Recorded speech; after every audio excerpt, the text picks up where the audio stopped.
السلام علیکم ورحمۃ اللہ وبرکاتہ۔ سامعین محترم، بہت دنوں کے بعد آپ کے سامنے مخاطب ہو رہا ہوں۔ چند ایک گزارشات آپ سے کرنی ہیں۔ میرے تھم نیل سے آپ کو اندازہ تو ہو گیا ہوگا کہ میں کہنا کیا چاہتا ہوں۔ دیکھیں، سیاسی افراتفری ہے ملک میں، سیاسی صورتحال بہت نازک ہے اور بڑی پریشانی کا عالم ہے۔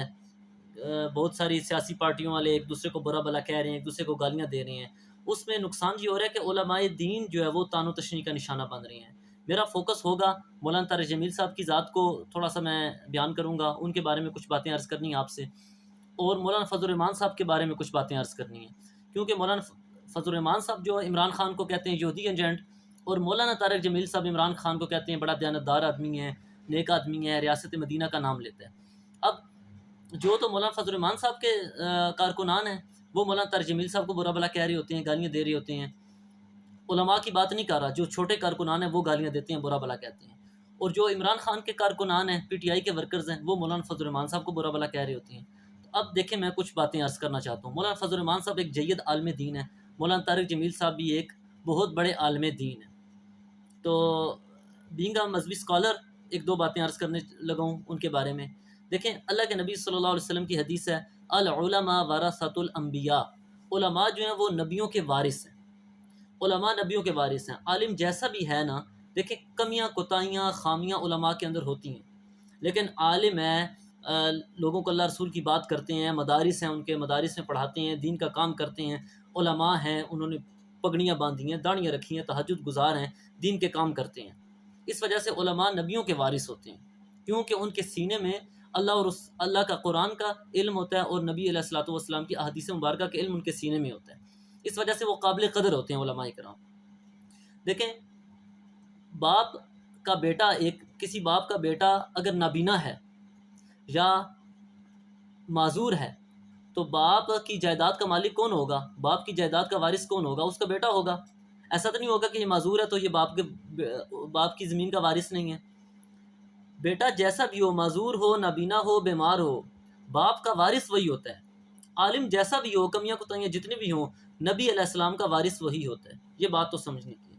اب جو لوگ مولانا طارق جمیل صاحب کو برا بلا کہتے ہیں، ان کے بارے میں ان سے میں ایک دو باتیں عرض کروں۔ 2019 کے اندر میرا جانا ہوا ملتان میں۔ ملتان سے آگے ایک علاقہ ہے خانے وال، وہ مولانا طارق جمیل صاحب کے قریبی علاقہ میں، جہاں وہ تلمبہ کے ہیں مولانا طارق جمیل صاحب، تو خانے وال بھی نزدیک ہی ہے، دور تو ہے نہیں۔ تو جانا ہوا، وہاں پر میری ایک بزرگ سے ملاقات ہوئی۔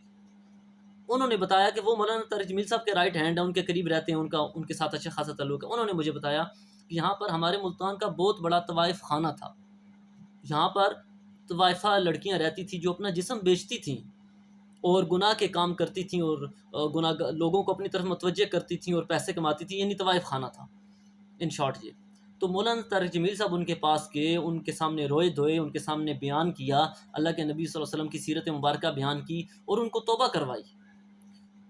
سینکڑوں لڑکیاں جو لوگوں کو گناہوں کی طرف دعوت دے رہی تھیں، جسم فروشی کر رہی تھیں اور بدکاری کرتی تھیں، طوائفہ تھیں اور طوائف خانہ چلا رہی تھیں، ان سب نے توبہ کر لی اور کہا مولوی صاحب مسئلہ یہ ہے کہ ہم توبہ کر لیں گی تو کھائیں گی کہاں سے، یہ گناہ نہیں کریں گی تو کھائیں گی کہاں سے؟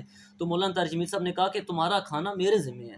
سینکڑوں لڑکیاں، اب مولانا طارق جمیل صاحب ان کو اپنی بیٹیاں کہتے ہیں، اور وہ بزرگ تھے، انہوں نے ہمیں بتایا، یہ میں اپنے ساتھ میرا جو واقعہ پیش آیا، جس بزرگ نے مجھے بتایا، میں نے ہوش و حواس میں واقعہ سنا، انہوں نے کہا کہ مولانا طارق جمیل صاحب ہمارے ساتھ ہوتے ہیں، اس وجہ سے ہمیں واقعہ پتہ ہے۔ وہ مولانا طارق جمیل صاحب کے رائٹ ہینڈ ہے جنہوں نے مجھے واقعہ سنایا۔ کہتے ہیں 36 لاکھ روپیہ، آج سے 2-3 سال پہلے 2019 کی بات کر رہا ہوں، کہتے ہیں 36 لاکھ روپیہ منتھلی مولانا طارق جمیل صاحب ان پر خرچ کرتے ہیں، ان طوائفہ پر جنہوں نے توبہ کی ہے۔ بہت بڑے زمیندار ہیں، اللہ نے ان کو مال پیسہ بہت دیا ہے، خرچ بھی کرتے ہیں۔ ایک بات یہ مولانا طارق جمیل صاحب ہو، پھر اور کتنے ہزاروں لوگ ان کی وجہ سے ہدایت پر آئے، کتنے لوگوں نے داڑیاں رکھی، کتنے لوگ دیندار بنے، کتنے لوگوں نے سود کا کام ختم کر دیا، رشوت لینا چھوڑ دی، بڑے بڑے افسرانوں نے رشوت لینا چھوڑ دی، بڑے بڑے ججوں نے رشوت لینا چھوڑ دی طارق جمیل صاحب کے بیانات سن کر۔ نوجوان لڑکیاں جو وہ بے حیا تھیں اور ٹائٹ کپڑے پہن کر اور پینٹ شرٹ پہنتی تھیں، جینز پہنتی تھیں، بیہودہ لباس پہن کر گھروں سے نکلتی تھیں، آج انہوں نے مکمل پردے شروع کر دیے اور مکمل برقعے شروع کر دیے، مدارس میں پڑھنا شروع کر دیا، دینداری کی زندگی اپنانا شروع کر دی، نمازیں شروع کر دیں، نظروں کی حفاظت شروع کر دی، گناہوں سے اپنے آپ کو بچا لیا مولانا طارق جمیل صاحب کے بیانات سن کر۔ یہ کتنی بڑی مولانا طارق جمیل صاحب کی اچیومنٹ ہے۔ انگلینڈ کا ایک بندہ اس نے کہا جی میں 30 سال سے زکوٰۃ نہیں تھی مولانا طارق جمیل صاحب نے مجھے بتایا کہ زکوٰۃ نہ دینا کتنا بڑا جرم ہے اور کتنا ظلم ہے. تو کہتا ہے کہ میں نے زکوٰۃ دینا شروع کر دی. تو یہ بات ہے کہ طارق جمیل صاحب کو اللہ نے بہت مقام اور مرتبہ نصیب فرمایا ہے، لہٰذا ان کو گالیاں نہیں نکالنی چاہیے. ہاں اب رہی بات یہ کہ عمران خان کی کیوں تائید کرتے ہیں، وہ عمران خان کو کیوں سپورٹ کرتے ہیں، تو مولانا صاحب کی ایک رائے ہے. مولانا صاحب دل کے بیت تو وہ کہتے ہیں کہ دل کے بیت اللہ جانتا ہے، مجھے نہیں پتا دل میں یہ کیسا ہے. بظاہر یہ اگر اللہ رسول کی بات کرتا ہے تو میں اس وجہ سے اس کی تائید کرتا ہوں. اگر ہمیں اختلاف ہے، اگر ہم سمجھتے ہیں کہ مولانا طارق جمیل صاحب غلط کہتے ہیں تو ہم کہیں جی مولانا صاحب کی بات سے اختلاف ہے، بس اختلاف ہم کر سکتے ہیں، اختلاف رائے کا سلیقہ ہونا چاہیے. ہمیں آپ کی بات بری لگتی ہے تو اس کا یہ مطلب نہیں ہم آپ کو برا بلا کہنے لگ پڑیں. انسان کے اندر 99 خوبیاں اور ایک خامی کی وجہ سے اس کو جو ہم برا بلا کہنے لگ پڑیں، اس کی توہین کریں، ایسی بات نہیں ہے. اور وہ بھی جید عالم دین جو 15-20 مدرسے جو چلا رہے ہیں اور ہزاروں طلباء وہاں پر پڑھتے ہیں اور روزانہ اللہ رسول کی بات کرتے ہیں، اور کتنا فائدہ امت کو ہو رہا ہے. مجدد الافسانی دیکھیں رحمۃ اللہ علیہ، وہ اکبر کے پاس جایا جاتے تھے. اکبر بہت بڑا ظالم بادشاہ تھا، اس کے پاس جاتے تھے، اس کی تعریفیں کرتے تھے. اور پھر کیا فائدہ ہوا اس کی تعریفیں کرنے کے؟ اس کے بیٹے کو انہوں نے وصول کر لیا، وہ بیٹے دیندار بن گئے اور دوبارہ دینداری والا نظام چلتا رہا اور اسلام کا نفاذ ہوتا رہا. اس کی حکومت میں کتنا فائدہ ہوا.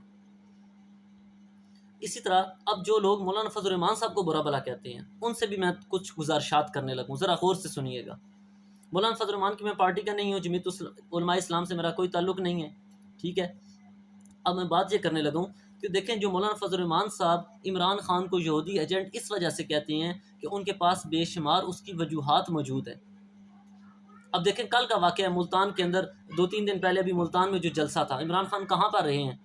عمران خان کو میں برا بلا نہیں کہہ رہا، میں ان کو گالیاں نہیں دے رہا، لیکن دیکھیں نا عمران خان نے کہاں پر اپنا آرائش رکھی ہے؟ قادیانی کے گھر میں.